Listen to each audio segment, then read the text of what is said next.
Up for election on Sunday are the presidencies of Bosnia and the Bosnian Serb entity, assemblies on all levels of governance, and cantonal authorities. All key leaders and parties largely have pursued ethnically divisive rhetoric, while liberal and non-national candidates remain on the margins. As long as these nationalistic parties are in power, I don't see any way we can move forward. It's a sort of dead end, as English people would say. That could never work, because some of them, the politicians, are working against their own country.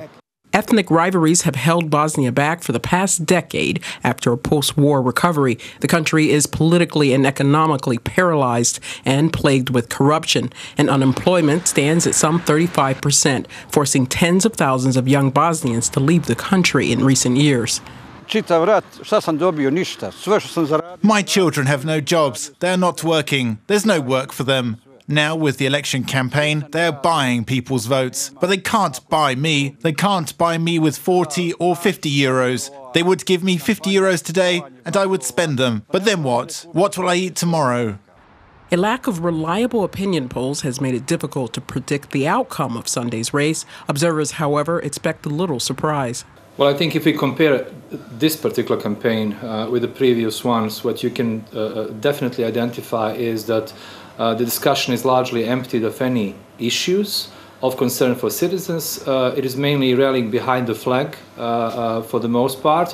And it's about invoking history, it's about homogenizing the groups, because we are faced with, and then what is presented as an imminent danger of, and then you can put whatever you want. The vote is seen as a test of the West's strategy, which has been to steer ethnically divided Balkan nations away from being war-era rivalries by offering European Union and NATO integration.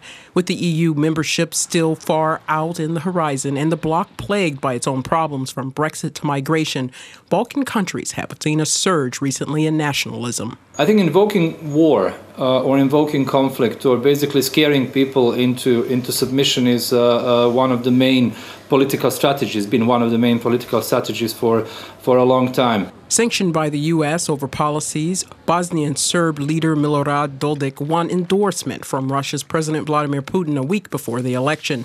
A victory by Dodik would mean strengthening of Russia's role in Bosnia and weakening of the joint institutions needed for the EU entry.